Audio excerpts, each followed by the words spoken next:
Hello, hello, tutaj Monia Music i zapraszam na pogadanki z Monią. Dzisiejszy odcinek będzie o body positivity, który według mnie jest bardzo ważnym tematem, bo ilość komentarzy, jakie widzę pod filmikami różnych osób na temat ich wagi i w ogóle ile widzę hejtu na temat wagi czyjejś, to jest nie do opisania. Naprawdę ja nie rozumiem. Ja po prostu nie rozumiem, czemu ludzie dalej komentują w ogóle w jakikolwiek sposób czyjąś wagę. To znaczy, dobra, niektórzy chcą po prostu pomóc i serio to widać, że to są takie bardzo comfort komentarze i to mówię bardziej o komentarzach w moją stronę. Ale jednak, niestety, o wiele więcej jest jadu. Po prostu plucia jadem na temat figury innych osób. Co jest dla mnie absolutnie niedorzeczne, ponieważ nie każda osoba wybiera figurę, jaką ma. Temat jest bardzo złożony, więc pozwólcie, że poruszę te wątki, które mi gdzieś przyjdą do głowy i od razu zachęcam do dyskusji w komentarzach, oczywiście zdrowej dyskusji, z szacunkiem do siebie nawzajem. Na czym polega w ogóle body positivity? Bo bardzo dużo osób wydaje mi się, że myśli sobie, że body positivity to jest usprawiedliwianie nadwagi czy otyłości. A tu nie o to chodzi. Tu absolutnie nie o to chodzi. Tu chodzi o to, żeby akceptować siebie i akceptować innych takimi, jakimi jesteśmy. Wiecie, w dzisiejszych czasach, w dobie internetu, tak bardzo promowane są wręcz sztuczne, idealne i nierealne kanony piękna, że to się w głowie nie mieści po prostu. I to tak bardzo wpływa na szczególnie młode osoby, że to jest w ogóle niepojęte, wiecie, żeby nie wiem, mieć szczupłą sylwetkę, ale najlepiej, powiedzmy, mówię tutaj bardziej o dziewczynach. Szczupłą sylwetkę, ale no większe piersi, ale może lepiej nie za duże, większe pośladki, jędrne, bo to przecież chłopakom się podoba. Oczywiście grubsze uda, ale nie za grube, żeby nie było, że jesteś gruba. I ogólnie, żeby wszystko najlepiej było proporcjonalne i w ogóle idealne. Wow. Jakby. Co? Ja nie mam na to słów. Autentycznie ja w ogóle nie wiem, co kieruje ludźmi, którzy promują tego typu rzeczy. Naprawdę nikt z nas nie wybiera sobie, jakim się urodzi. Nie ma czegoś takiego jak, nie wiem, wypełnienie kwestionariusza przedporodowego, który ma takie, dobra, chcę być szczupła, chcę mieć to, chcę mieć tamto. No nie ma czegoś takiego. Nie ma czegoś takiego i nigdy nie będzie. I właśnie chodzi o to, że według mnie jest totalnie bezsensowne dążyć do tych kanonów piękna, ponieważ według mnie są absolutnie nierealne do wykonania. I nie mówię tego dlatego, że sama jestem grubsza. Mówię to dlatego, że są nierealne po prostu. Bardzo bolą mnie różne sytuacje i nie mówię tutaj o sytuacjach z hejtem związanym ze mną, bo ja to mam wywalone naprawdę. Niech gadają sobie co chcą na temat mojej wagi, ale jak patrzę na jakieś filmiki i ludzie mają pewność siebie, nagrywają jakiś taniec, coś, no nie? I widać, że dana osoba ma na przykład, dana dziewczyna, już mówię stereotypowo, bardziej skupiam swoją uwagę teraz na dziewczynach, ma normalną figurę. Normalną figurę, po prostu zwyczajną, normalną, ładną figurę. I ludzie jej mówią, że jest za gruba. I ludzie po prostu plują jadem, że jakiś tam brzuszek się pojawia. No przepraszam bardzo, aczkolwiek brzuszek chroni nasze narządy wewnętrzne. Nie no, to jest normalne, że na przykład jak szczupła osoba siada, to robią się fałdki na brzuchu, bo po prostu taka jest anatomia człowieka. To jest normalne, że jak osoba siada, to uda robią się szersze, bo po prostu siadasz i to się rozkłada na powierzchni. I to jest normalne. I jakby co? Dlaczego ludzie się w ogóle do tego przywalają? Ja tego nie rozumiem. Ja po prostu tego nie rozumiem. Oczywiście w drugą stronę też to idzie, bo oczywiście, że szczupłe osoby są nazywane patyczekami, kościotrupami, że powinny więcej jeść, a gdzie mięśnie, co ty w ogóle nie masz tyłka, takie rzeczy. Jezus, w ogóle to jest obrzydliwe, to po pierwsze. A po drugie, ja wiem, że kiedyś sama nawet popełniłam ten błąd, że nazwałam szczupłe osoby kościotrupami w jakimś kontekście w ogóle mówienia o sobie i to nie było okej. I jedna osoba mi zwróciła na to uwagę i do tej pory jestem tej osobie wdzięczna, bo nie powinnam tak powiedzieć, więc tutaj to tak mówię od siebie, że no to było totalnie niefortunne. I w body positivity nie chodzi o to, żeby wszystkie rzeczy usprawiedliwiać, żeby, nie wiem, usprawiedliwiać zaniedbywanie siebie. Nie. W body positivity chodzi o to, żeby akceptować swoją figurę i czyjąś figurę, taką jaką jest. Bo sorry, ale nie znacie, wy jako obserwatorzy, nie znacie życia innych osób, które tworzą, które widzicie na ekranie. Nie znacie życia tych osób, nie znacie jakby powodów, dla których dana osoba jest taka, jaka jest. Zacznę od siebie, bo tak mi będzie najłatwiej to wyjaśnić. Widzicie, no można spojrzeć na mnie, widać, że szczuplaczkiem nie jestem. Mam duże fałdki na brzuchu, nie no, po prostu jestem grubsza, wiem o tym. I powiem szczerze, czy chciałabym schudnąć? Nie wiem. Ja bym chciała zdrowiej się odżywiać. I to mówię serio, żeby małymi kroczkami robić sobie zdrowsze nawyki żywieniowe. Po prostu. I na tym mi zależy, najbardziej mi zależy na zdrowiu.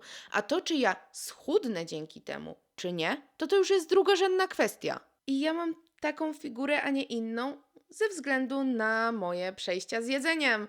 I uwierzcie mi, zresztą na pewno to ludzie wiedzą, parę lat temu byłam mega, mega szczupła. I uwierzcie mi, byłam wtedy najbardziej nieszczęśliwa w swoim życiu, bo się okazało nagle, że dążenie do idealnej wagi wcale nie świadczy o idealnym samopoczuciu psychicznym. Wtedy, kiedy byłam najszczuplejsza w swoim życiu, ja miałam wtedy 15 lat i wtedy równocześnie miałam największe zaburzenia depresyjne w całym swoim życiu. Tak serio. I powiem wam szczerze, ja byłam u dietetyków, ja miałam diety, ja chudłam, a potem jak tylko chciałam jakkolwiek bardziej zjeść, w sensie tu nie chodzi o to, że jakieś wielgachne porcje, tylko po prostu więcej zjeść, od czasu do czasu pozwolić sobie na słodycza, waga od razu rosła w górę, a w momencie, w którym byłam na restrykcyjnych dietach plus ogromnej ilości ćwiczeniach, ponieważ trenowałam od 3 roku życia parę razy w tygodniu i to tak porządnie trenowałam, to wtedy mi psycha siadała. Nastąpił moment w moim życiu, w którym uznałam, że ja muszę schudnąć, bo wtedy będzie mi na pewno lepiej. I właśnie wtedy, kiedy byłam najchudsza w swoim życiu, ja przeszłam na samozwańczą dietę. Wynalazłam w internecie dietę turbo, która polegała na jedzeniu nie wiem ilu kalorii dziennie, ale naprawdę mało. I wychodziło na to, że potrafiłam jeść około 1000 kalorii dziennie, co jest w ogóle powalone. Ja w ogóle jestem przeciwniczką liczenia kalorii, chociaż jakby nie krytykuję tego w niektórych przypadkach. I w ogóle jakby nie chcę krytykować wyborów życiowych danych osób, no nie? Ale po prostu ja nie wróciłabym nigdy do liczenia kalorii, bo po prostu w moim życiu wydaje się to naprawdę bezsensowne. Zwłaszcza, że wtedy jak liczyłam kalorie i wpadłam w zaburzenia tego typu, że jak zjadłam poniżej 1000 kalorii, to byłam z siebie dumna, no to nie było ciekawe i nie chcę do tego wracać, nie chcę do takich rzeczy wracać. Absolutnie, więc no, jakby ja też przeszłam zaburzenia odżywiania, wiecie, nigdy nie powiem, że miałam anoreksję czy coś, bo nie miałam. Nigdy nie miałam bulimii, nie miałam tego typu rzeczy, tego typu chorób, zaburzeń. Nie miałam. Ja najpierw miałam zaburzenia pod postacią właśnie obsesyjnego liczenia kalorii i pilnowania każdej jednej kalorii i dodawania wszystkiego do aplikacji do liczenia kalorii i w ogóle pilnowania siebie na każdym możliwym kroku.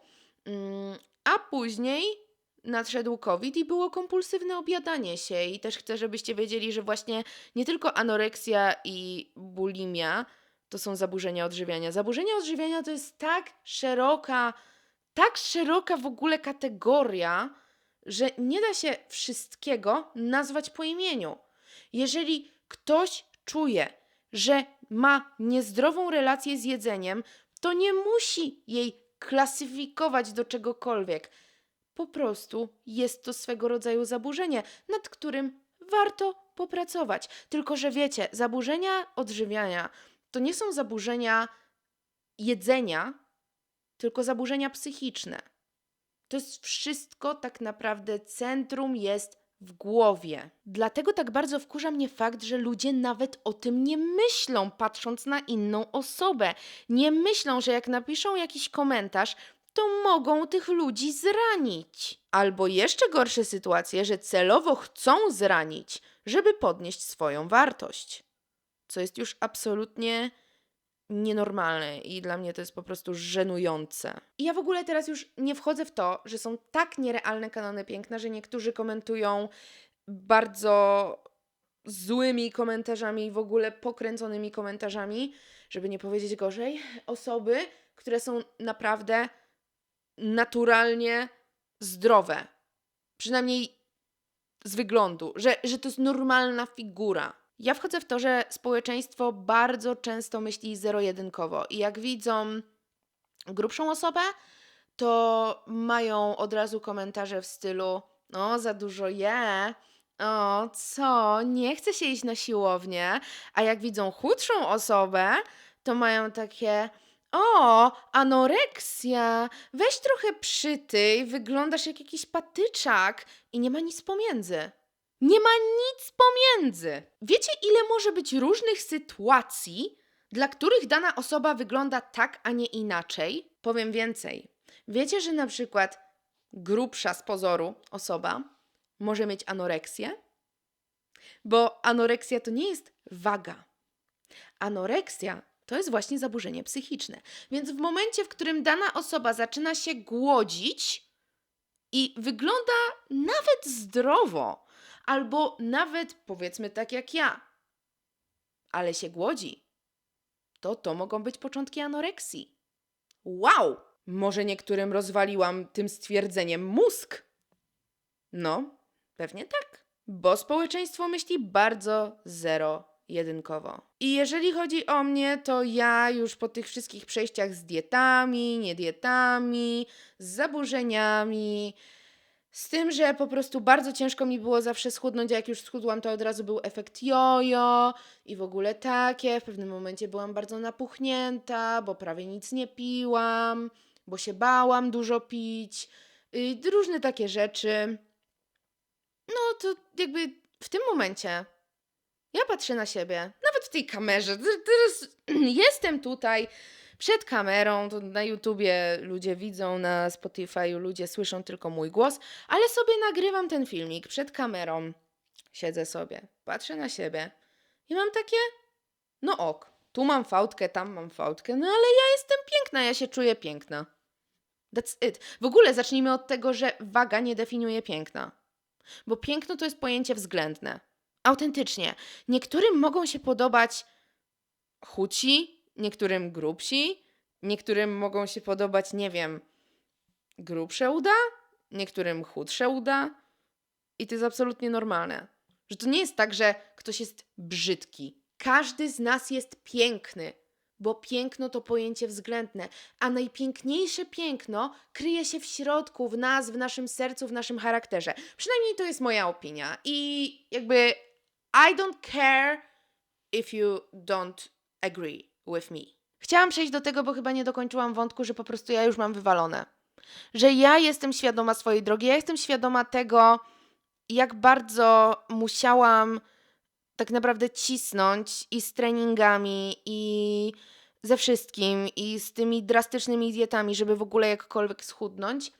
że teraz, kiedy ludzie mi nawet piszą jakieś komentarze właśnie w stylu, że jestem gruba, że mogłabym zmienić nawyki żywieniowe, ja wiem, że mogłabym zmienić i ja chciałabym je zmienić. Ciężko mi po prostu to zrobić. No ale będę się starała i w sumie ciągle się staram tak naprawdę. Ale ludzie nie widzą całego życia osoby, widzą tylko content, widzą tylko ekran i to, co się dzieje. No i jakby okej, no takie jest życie, tak? Taki jest internet, więc ja tutaj nawet w to nie wchodzę teraz. Po prostu chodzi o to, że jak już mi piszą, że nie wiem, jestem gruba, że coś tam, takie komentarze, wiecie, przywalające się do mojej wagi, to już tam. Ja to puszczę bokiem totalnie. Jakby to jest ten rodzaj hejtu, który już absolutnie w żaden sposób chyba mnie nie rusza. Chyba, naprawdę, chyba w ogóle. W sensie, to jest dla mnie po prostu żenujące i obrzydliwe, że ludzie tak w ogóle robią. Ale to mi już tak leci koło nosa, że... Jezus Maria. Naprawdę, ja jestem po prostu świadoma swojej drogi. Ale zmierzam tutaj do tego, że niektóre osoby tego typu hejt może naprawdę, naprawdę dotknąć. I w sumie nawet nie mówię tylko o hejcie internetowym, mówię też o wyśmiewaniu w życiu realnym, no bo bardzo często się takie rzeczy zdarzają i ja też się zderzyłam z tym, właśnie z takim wytykaniem wagi, zarówno przez bliskich, jak i dalsze osoby. I jakby to nie było okej, ale teraz jakby ja to tam wszystko powybaczałam i w ogóle. Ale no tak nie powinno się robić. Po prostu tak nie powinno się robić, okej? Jezu, w ogóle weźmy pod uwagę na przykład grubszą osobę, która jest wyśmiewana za swój wygląd i chce schudnąć, ale nie może i dalej jest wyśmiewana za swój wygląd i ona się stara, ale nie może schudnąć, bo nie wiem, bo ma jakieś zaburzenia metaboliczne, bo może tak być, albo nie wiem, po prostu coś genetycznie nie pozwala jej schudnąć.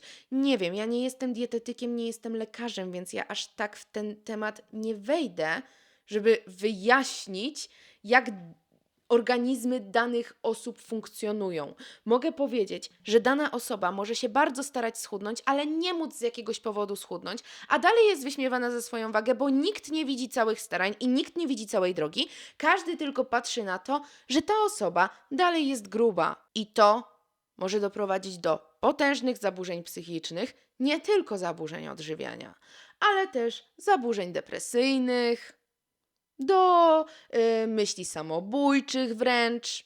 No bo skoro nie może schudnąć, no to lepiej uciec od społeczeństwa, które tą osobę wyśmiewa.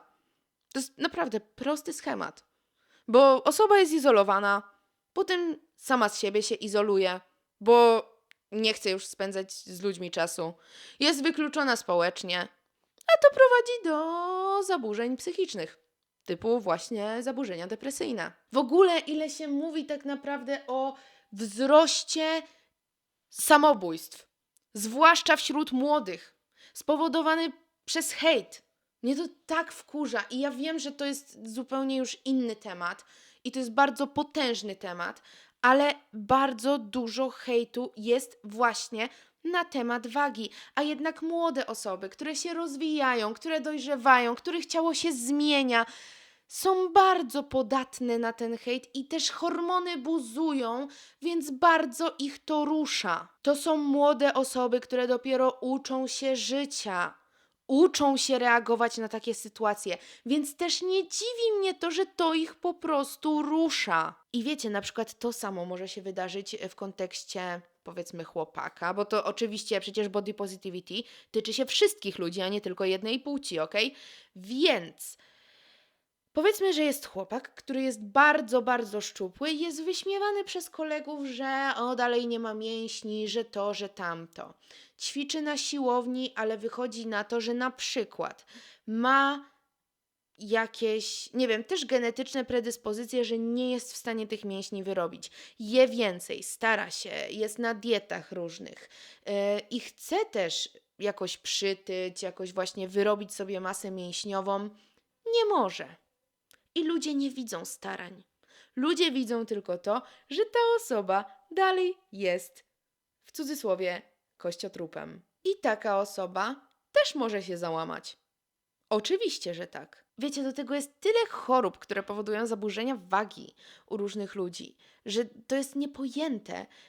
A ludzie i tak nawet nie pomyślą, grama, nawet nie wiem, w 1% nie pojawi się jakaś 1 na 20 000 myśli, że może lepiej nie pisać komentarza w stylu o jaka gruba świnia, bo ktoś może się mierzyć z chorobą, którą będzie miał do końca życia. To mnie bardzo triggeruje i naprawdę ja jestem świadoma, jak ja tutaj brzmię.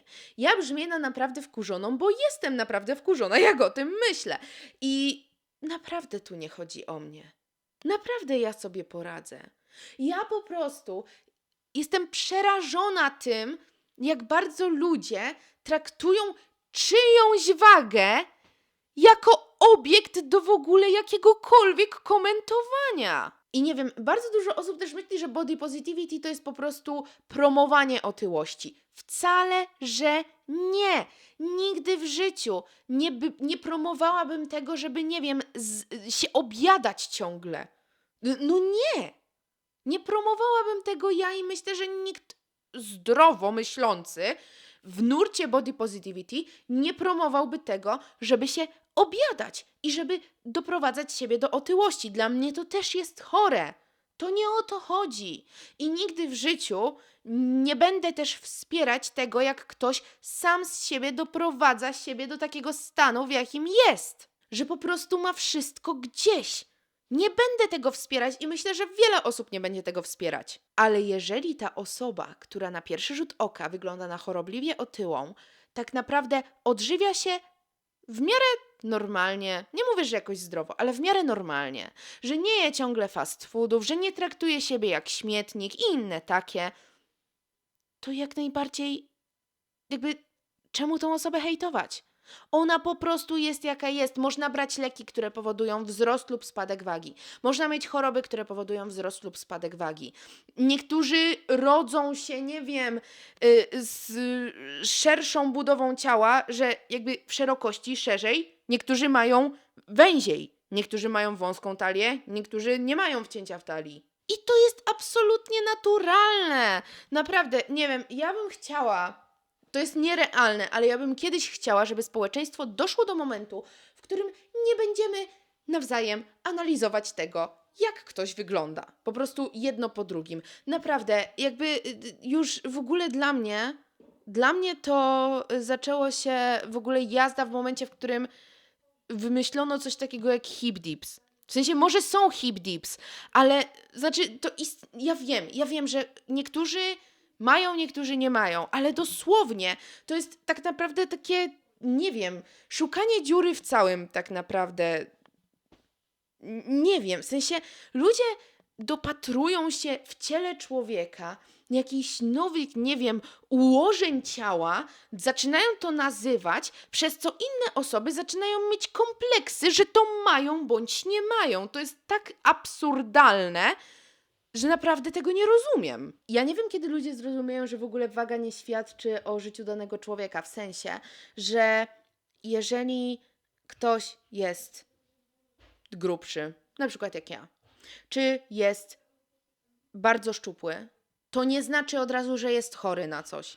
Można mieć normalną wagę, normalną sylwetkę i chorować. Chorować na zaburzenia odżywiania, a można mieć taką sylwetkę jak ja i nie mieć zaburzeń odżywiania. I teraz tak szczerze, czy ja mam teraz zaburzenia odżywiania? Nie wiem. Czasem mi się odpala, że zajadam stres i inne takie.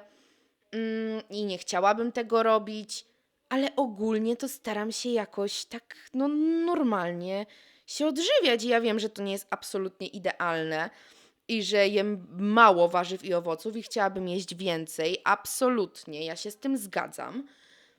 Ale nie uważam, żebym traktowała swoje ciało jak śmietnik. Wiem, że mam różne zaburzenia, które nie pozwalają mi schudnąć na, że tak powiem, zwykłej diecie. Zresztą nie mam potrzeby przechodzenia na dietę.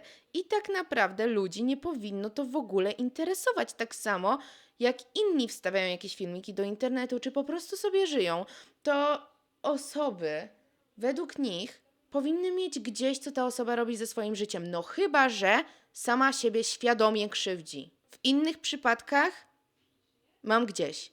I ludzie też powinni mieć gdzieś. Bo czyjaś waga nie jest po prostu do komentowania przez kogokolwiek. Ja wam powiem na przykład tak od siebie, że ja, urodziłam się szczupła, ale miałam zawsze grube uda. Ja jak się urodziłam, to miałam grube uda, tak że rodzina się aż ze mnie śmiała, że mam takie grube uda.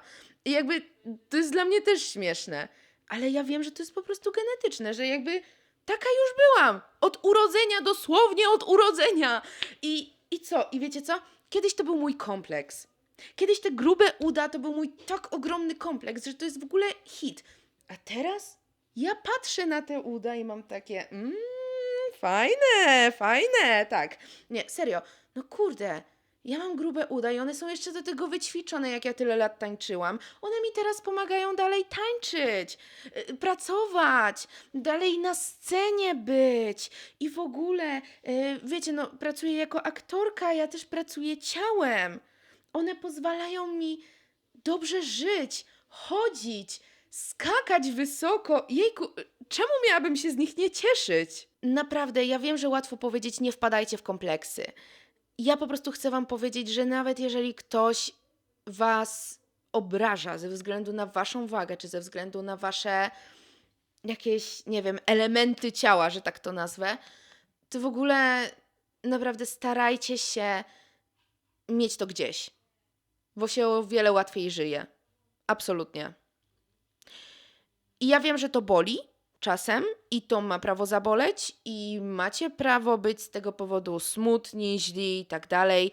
Absolutnie każda emocja jest potrzebna, ale starajcie się przeżyć te emocje i iść dalej, bo nie rozumiem w ogóle, jak inni mogą komentować wasze ciało. I teraz powiem wam, jak to zrobić, jak zaakceptować siebie, jak ja to zrobiłam oczywiście. Może to nie jest każda, nie wiem, droga do akceptacji siebie, ale ja wam powiem, co mi pomogło i może komuś też to pomoże. Wiecie, taka myśl, że ciało jest świątynią, no bo ciało tak naprawdę jest naszą świątynią. Gdyby nie nasze ciało, to byśmy nie żyli.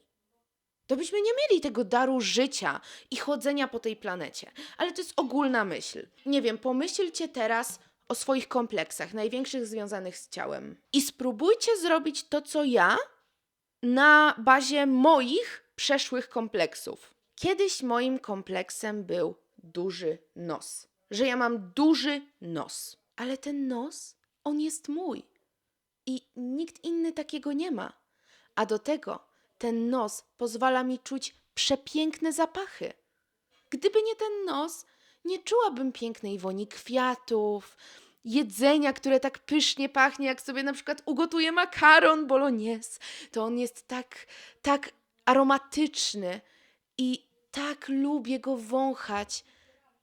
Gdyby nie nos, nie miałabym tego. Kiedyś moim kompleksem były palce u rąk. Serio, że one są za krótkie, za grube, w ogóle XD tak naprawdę w tym momencie, tak po czasie. Teraz, jak to sobie przerobiłam? Gdyby nie te palce u rąk, które są moje i są niepowtarzalne, to nigdy w życiu bym nie była w stanie grać na fortepianie. Nigdy w życiu nie byłabym w stanie pisać.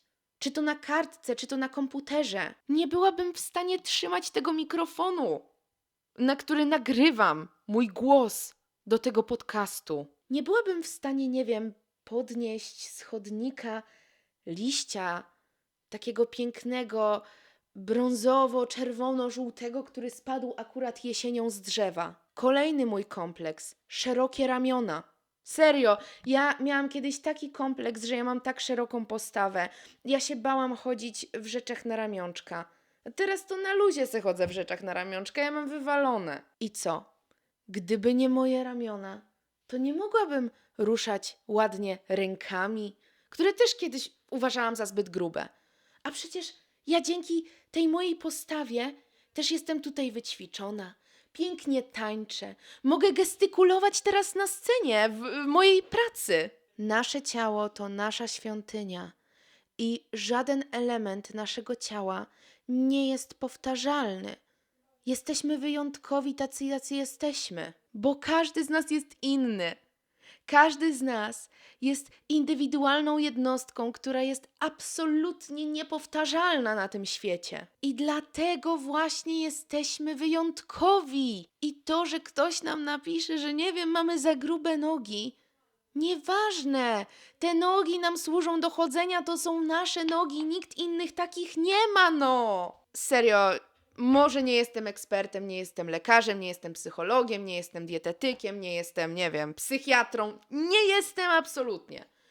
Ale mogę wam powiedzieć, że wasze ciało, jeżeli tylko traktujecie je zdrowo, to jak najbardziej jest okej. I nie chodzi mi o to, że teraz, nie wiem, jecie mega zdrowo i w ogóle nie wiadomo co.